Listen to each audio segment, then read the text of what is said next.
2019 के हालात नहीं है, 2024 में हालात बदल गए हैं और आरजेडी में भी एक तेजस्वी का नेतृत्व उभरा है। और देखना यह है कि तेजस्वी का नेतृत्व जिस तरह से 20 में दिखाई दिया था, 20 के चुनाव में, और जिस तरह से वो 20 के चुनाव में A to Z का नारा दे रहे थे, और इस बार वो माई और बाप को लेकर सामने आए हैं, यानी कि एक सर्व समाज के लिए काम करने का जो एक जज्बा वो दिखा रहे हैं, एक उनके साथ ये एक छवि जुड़ रही है। अब देखना यह है कि ये भीड़ जुटाने वाली जो नेता की जो छवि है, ये वोट बटोरने वाली नेता की छवि के रूप में तब्दील होती है कि नहीं। जरा मैं फैजान भाई से यही समझना चाहता हूं कि एक तेजस्वी के सामने दरअसल दो चेहरे, बड़े चेहरे होंगे। अगर देखा जाए तो एक मोदी का चेहरा होगा जो पूरे देश में उसकी उसकी अपनी एक उसकी आभा है, या उसकी एक राजनीतिक शैली है। तो वो बिहार जाएंगे, प्रचार करेंगे, लोकसभा चुनाव की बात कर रहा हूं मैं। और नीतीश कुमार भी भाई बिहार के लिए तो चेहरा रहे हैं, अब उनका चेहरा डिफेस हुआ है, चेहरे पर कई दाग आ गए हैं, कई बार पलटा पलटी की वजह से उनकी छवि को नुकसान पहुंचा है। तो वो सिर्फ अपना नुकसान करेंगे इस छवि के साथ, या फिर उनकी इस छवि से बीजेपी का भी नुकसान होगा।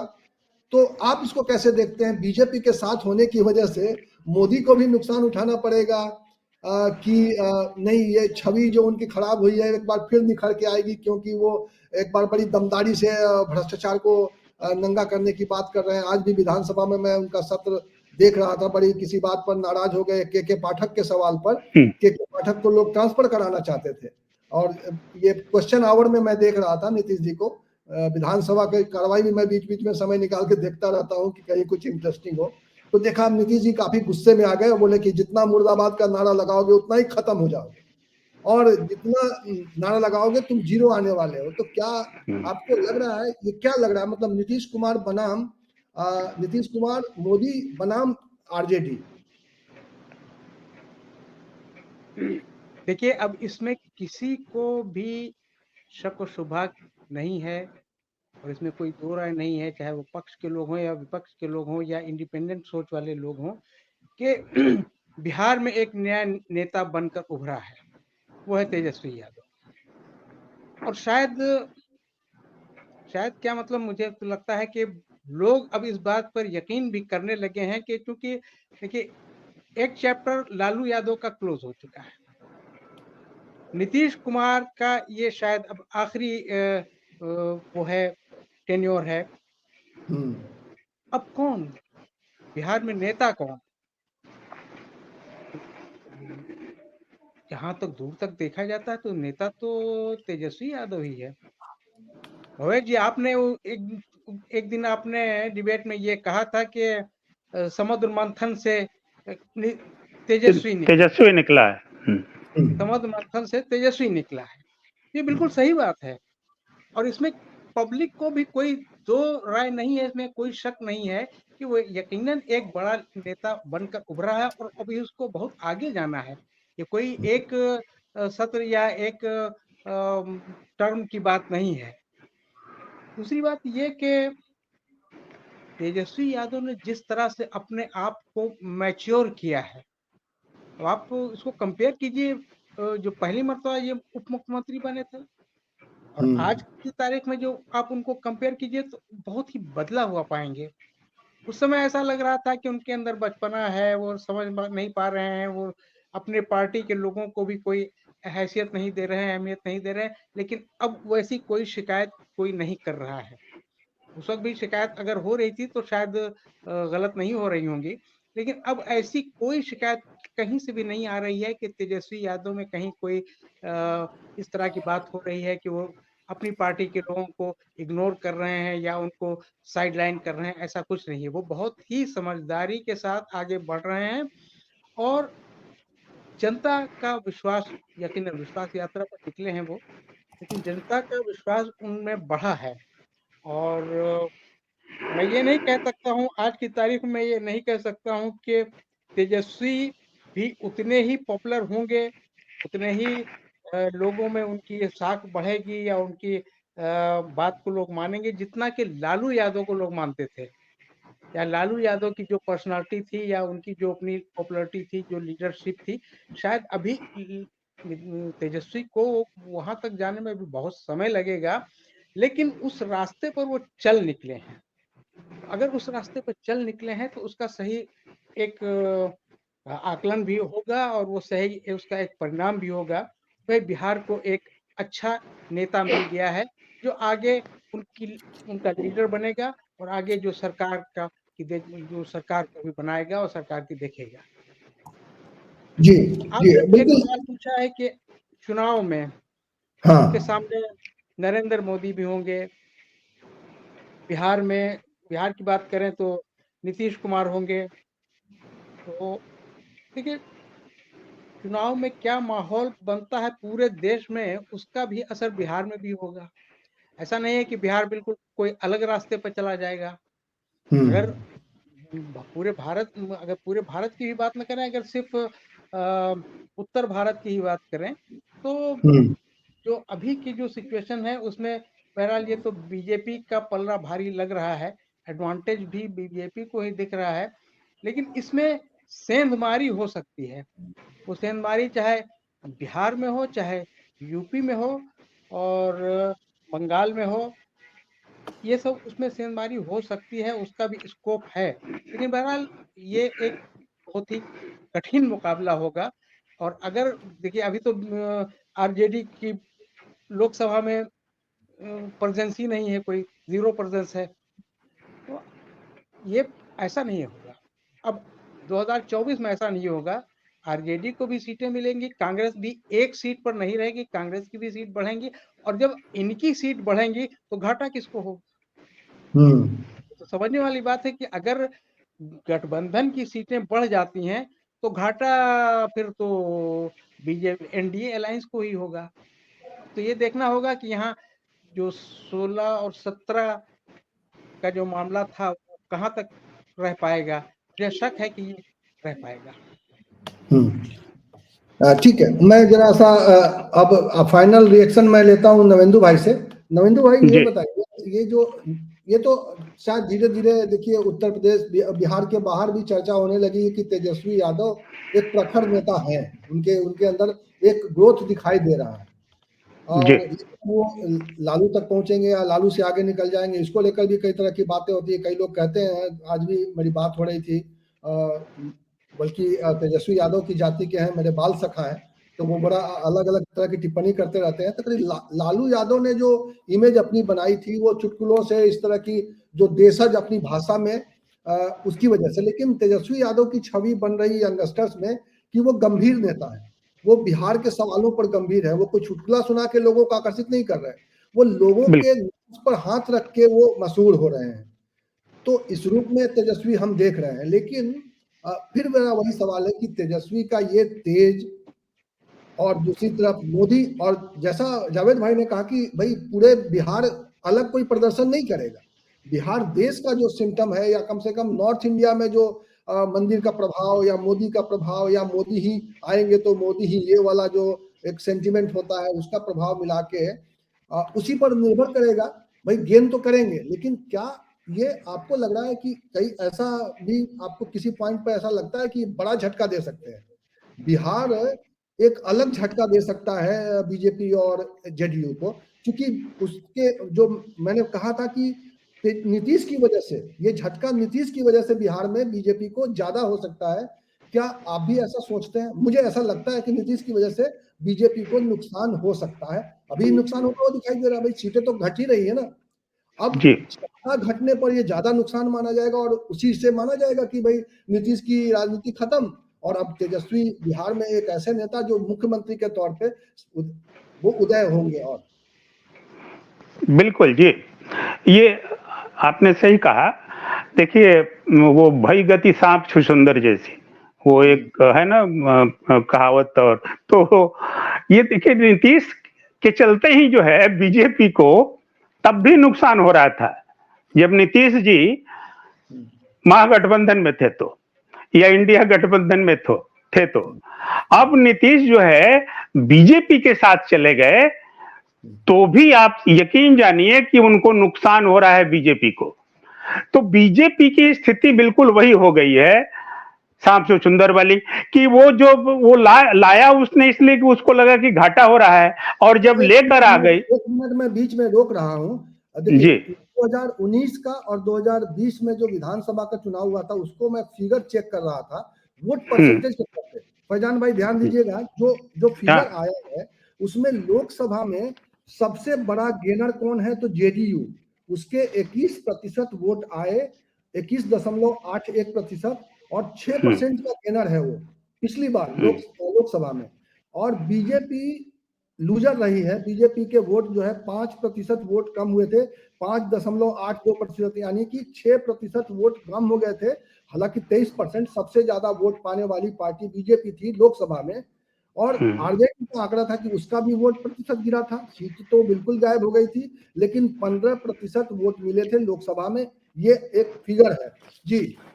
तो ये फिगर बता रहा है कि नुकसान पिछली बार भी जेडीयू का फायदा हुआ था, बीजेपी का नुकसान ही हुआ था। नुकसान हुआ था इस बार आप जैसा बताएं। जी हाँ, तो बिल्कुल, तो बीजेपी का ही नुकसान होना है। देखिए उसकी वजह क्या है, अभी एक तो ये है कि चुनाव के समय में ये बिल्कुल जो पलटी हुई है ना, लोकसभा चुनाव के ठीक पहले, ये इसमें अगर साल भर का भी समय मिला होता तो शायद वो नुकसान बीजेपी को नहीं उठाना पड़ता। क्यों मैं बता रहा हूं कि देखिए एक पूरे जो वोटर्स है ना, और वोटर्स और जो पूरा सरकार से एक कनेक्टिविटी जो लोगों की होती है, चाहे विकास कार्यों का मामला हो, तो चाहे किसी तरह का इशूज इंटरेस्ट हो, तो एक सेट माहौल चल रहा था या चलता रहता है, उसको अचानक आप मौके पर तोड़ देते हैं। तो जैसे देखिए नीतीश की राजनीति का भी फंडा क्या था, बीजेपी के होते हुए भी वो बीजेपी के साथ उनकी पटरी या उनका वोट कंसोलिडेटेड होकर के एनडीए क्यों जीत जाता है, इसलिए कि नीतीश का भी वही फार्मूला है कि बैकवर्ड के साथ साथ फॉरवर्ड कॉम्बिनेशन, और फॉरवर्ड कॉम्बिनेशन को साथ लेकर के उन्होंने जो है एक कहिए कि एक समेकित विकास जैसा एक शब्द भी उन्होंने गढ़ा, और सबका भला ये बार बार वो बोलते रहते हैं। तो जो वो वर्ग है जो कि वो लाभ ले भी रहा था, वो भी अब इनके बार बार पलटी खाने से, जिसमें बीजेपी के भी वोटर हैं, क्योंकि बीजेपी के साथ लंबा समय गुजारा है नीतीश ने, और बीजेपी पर भी गुस्सा है वैसे वोटरों का कि जो इन दोनों से जुड़े हुए थे, लेकिन एन मौके पर ही आकर के अब ये 3-4 महीना इन्होंने डिस्टर्ब कर दिया। वो सारे मंत्री बदल जाते हैं, वो सारे विभाग बदल जाते हैं। तो ये जो स्थिति होती है, ये जो मैं एक बार और बोला था कि विकास कार्य और सारे जो रिसोर्सेज ऑफ जो है कहिए कि फिनांस या मनी या जो डेवलपमेंट की जो बातें होती है, वो सब प्रभावित होती है। तो अभी जैसे देखिए कि उसका नुकसान इसलिए भी उठाना पड़ रहा है। दूसरा क्या है कि नीतीश की, एक मैं बार बार बोल रहा हूं कि नीतीश की छवि ही खत्म हो गई। ये इसको मुहर शायद इस बार लगा देगा, हम लोग तो भविष्यवक्ता नहीं है, लेकिन ये जो पब्लिक में देखने में आ रहा है कि एक क्रेडिबिलिटी जो एक नेता की होती है, नेता की लोग बात मानते हैं, नेता कैसा हो तो फला जैसा हो। आप देखिए ये नारा नहीं लग रहा है कि हमारा नेता कैसा हो नीतीश कुमार जैसा हो, नारा ये लग रहा है कि हमारा नेता कैसा हो तेजस्वी यादव जैसा हो। एक दूसरी बात मैं बताना चाह रहा हूं कि अगर फैक्ट्स फाइंडिंग करें अगर हम लोग, तो फैक्ट्स फाइंडिंग में देखिए ये इन सभाओं की ही बात करें, जो तेजस्वी यादव की सभा हो रही है, तो भाषण क्या दे रहे हैं ये तो एक अलग पहलू है, उस पर हम लोग बात कर लिए। वहां पब्लिक जो जुट रही है, उस पब्लिक के जो ओपिनियंस आ रहे हैं वो बड़े ही मार्केबल हैं, उस पर गौर करने की बात है। वो ओपिनियन ये आ रहा है, एक तो ये है कि उस पब्लिक में, और वो पब्लिक तरह तरह की है, जैसे वो नहीं है कि सिर्फ, मुझे नहीं लग रहा है जो नरेंद्र मोदी साहब बोलते हैं कि वो वेशभूषा से पहचान में आ जाता है कि कौन किस धर्म जाति का है, तो उस वेशभूषा से भी नहीं लगता है कि सिर्फ मुस्लिम और यादव ही हैं उस अपने ओपिनियन व्यक्त करने वालों में।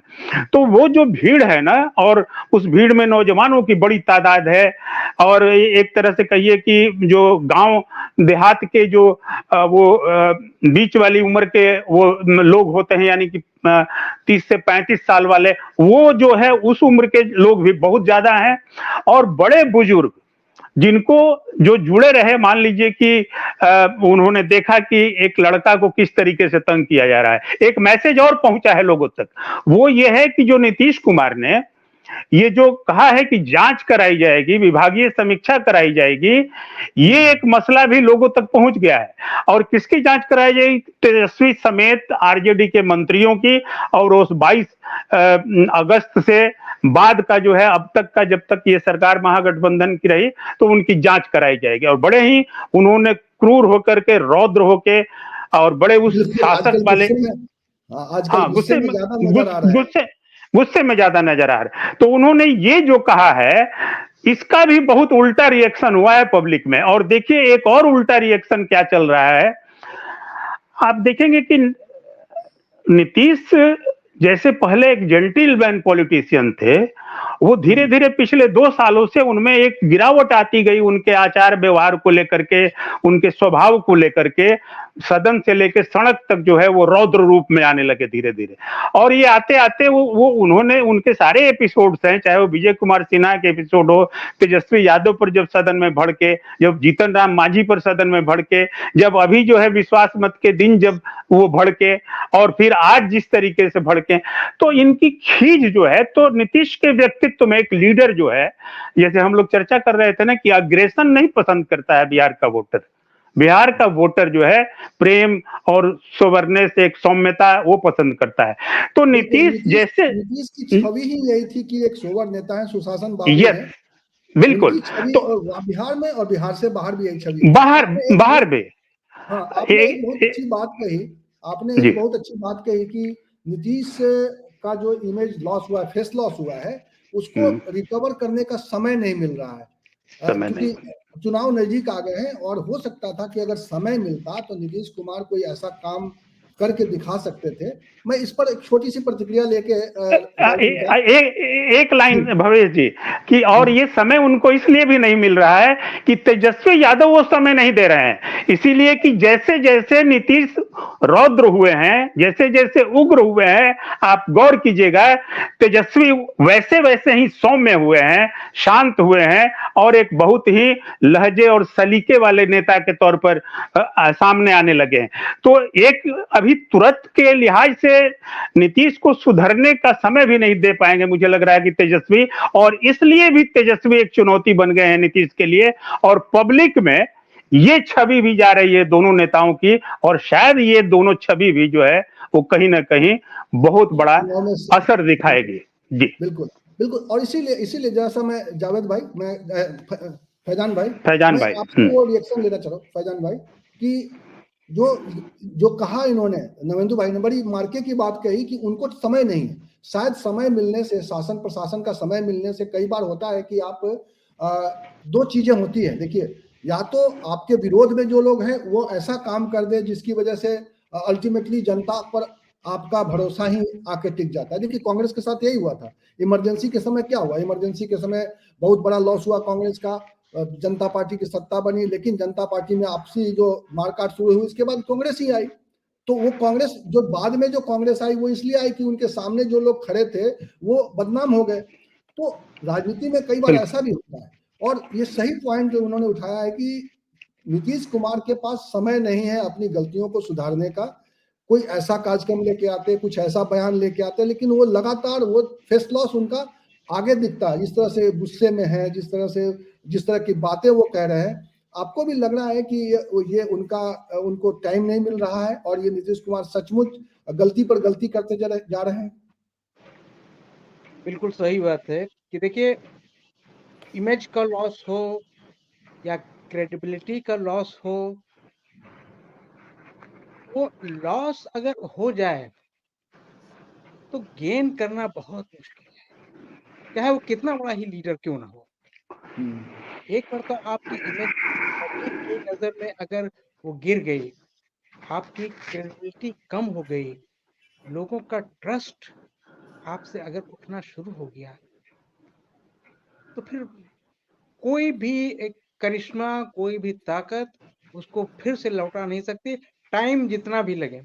इसमें ऐसा नहीं है कि अचानक वो, अगर उनको टाइम मिले तो वो कर लेंगे, नहीं नहीं, इसमें टाइम नहीं मिलता है। देखिए नीतीश कुमार की जो इमेज यहाँ बनी वो कोई एक दिन में नहीं बनी।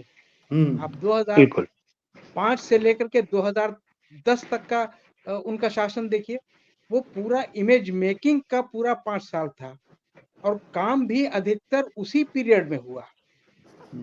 10 से 15 में बीच-बीच में गड़बड़ होता गया, जिसकी वजह से उनका थोड़ा-सा फेस लॉस हुआ है। उसी में फिर वो अलायंस बदलने का भी वही पीरियड रहा है, वही टाइम रहा है। इसलिए अब ये कहना कि अगर उनको टाइम नहीं है तो मैं नहीं मानता। मैं टाइम हो या ना हो, जो इमेज एक मर्तबा टेंटेड हो जाता है तो फिर पब्लिक की नज़र में वो फिर जल्दी वो उसका वो मतलब रिवाइवल नहीं हो पाता है और ऐसी कोई मिसाल भी नहीं है। मुझे नहीं लगता कि ऐसी कोई मिसाल हो। देखिए अब जैसे आपने वो इमरजेंसी के पीरियड का जिक्र किया, ठीक है, इंदिरा गांधी का वो इमेज वो नहीं रह गया, उनकी पॉपुलैरिटी भी उतनी नहीं रह गई, इलेक्शन हार गई, फिर इलेक्शन जीती, लेकिन वो कॉन्फिडेंस शायद उनके अंदर वो नहीं रह गया जो इमरजेंसी से पहले तक था। और वो इमेज और पब्लिसिटी मतलब एक्सेप्टेबिलिटी पब्लिक में वो एक्सेप्टेबिलिटी भी नहीं रह गई। इलेक्शन जीत गई थी वो सही है, लेकिन एक्सेप्टेबिलिटी नहीं रह गई थी। इसलिए ये कहना, अच्छा ये सिर्फ इंडिया का ही मामला नहीं है रमेश जी, ये सिर्फ बिहार का या इंडिया का ही मामला नहीं, वर्ल्ड में हर जगह इसी तरह से हो रहा है। आप देखिए पहला टेन्योर इनका अमेरिका में, अच्छा खैर मैं उसकी मिसाल अमेरिकन प्रेसिडेंट की बात कर रहे नहीं हैं, है, लेकिन मैं अमेरिकन ये कह रहा प्रेसिडेंट की हूँ बात कि कर रहे इमेज हैं, बहरहाल ओबामा। जैसे आप देखिए ये भी एक बात है कि जैसे जैसे इमेज नीतीश जी का थोड़ा डाउन होता गया, वैसे वैसे इमेज तेजस्वी का ऊपर होता गया, बढ़ता गया है। सही कह रहे थे कि भाई जितना वो अभी सिविलाइज्ड मैनर में और बहुत ही ह्यूमैनिटी के साथ, ह्यूमिलिटी के साथ बात करते हैं या भाषण देते हैं या पब्लिक से इंटरेक्ट होते हैं, अब नीतीश जी का बिल्कुल बदल गया है। और वो एक जो आप लोग कह रहे थे कि बहुत ही एग्रेसिव अब उनका हो गया है, हर बात में उस तरह करना, सही बात है। पब्लिक एग्रेसिव लीडर को पसंद नहीं करती है, चाहे जो भी रहा हो। देखिए लालू जी अपने पर्सनल लाइफ में एग्रेसिव हो सकते हैं, लेकिन अपनी पब्लिक लाइफ पे वो कभी एग्रेसिव नहीं रहे। लोगों ने उनका देखा, पब्लिक लाइफ भी देखा, पर्सनल भी देखा, किस तरह से वो लोगों को ट्रीट करते थे या अपने ही पार्टी के लोगों को किस तरह से वो जलील करते थे, नॉट पब्लिकली, प्राइवेटली। लेकिन पब्लिक में उनका इमेज सबको बहुत ही अच्छा इमेज उनका रहता था और सब सुनते रहते। इसलिए पब्लिक भी एग्रेसिव लीडर को पसंद नहीं करती है और एग्रेसिव लीडर कभी पब्लिक लीडर हो भी नहीं सकता। जी बिल्कुल, बिल्कुल। बिहार में अभी ऐसे क्रॉस रोड पे है, जैसा मैं मानता हूं कि जहां पे बहुत सारी चीजें बदलती हुई दिखाई दे रही हैं और आप लोग ऐसी चर्चा इसलिए कर पाते हैं, ऐसी बात इसलिए बता पाते हैं क्योंकि 4 दशकों में आपने न सिर्फ वहां की राजनीति को देखा है, वहां के राजनेताओं को बड़े करीब से वॉच किया है और आप लोग तो वहां की जनता का मन भी टटोलते रहते हैं। नवेंद्र जी ने जिस तरह से बताया कि पब्लिक रिएक्शंस क्या आ रहे हैं, तो एक मुकम्मल इस तरह की चर्चा हम लोग कर पाते हैं और समझ पाते हैं जमीन पर, धरातल पर किस तरह से राजनीति बदलती हुई दिखाई दे रही है, किस तरह से राजनेताओं का भविष्य बदलता हुआ दिखाई दे रहा है। आप लोगों ने इस चर्चा को बड़ा समृद्ध बनाया है, इसके लिए बहुत बहुत शुक्रिया। लेकिन फैजान भाई का नेटवर्क कई बार उनका स्टेबिलिटी नहीं आ पाती है, लेकिन बहुत ही स्टेबल बात करते हैं और उनका एक राजनीतिक पत्रकारिता को लेकर उनका एक लंबा अनुभव है। नवेंदु भाई भी जमीन की जानकारी रखते हैं। आप लोगों का बहुत बहुत शुक्रिया। दर्शक हमारे साथ काफी संख्या में जुड़े हुए हैं, लेकिन मैं चाहूंगा कि आप लोग इस चर्चा को आगे बढ़ाएं और अधिक से अधिक लोगों तक पहुंचाएं, ताकि लोगों को समझ में आए कि राजनीति किस तरह से जमीन पर काम करती है, कितने फैक्टर्स होते हैं इसके। और हम लोग ऐसी ही चर्चा, ऐसे ही विमर्श और ऐसे ही सवाल के साथ आपको फिर मिलेंगे। बहुत बहुत शुक्रिया सभी का, आप लोगों का भी, दर्शकों का भी।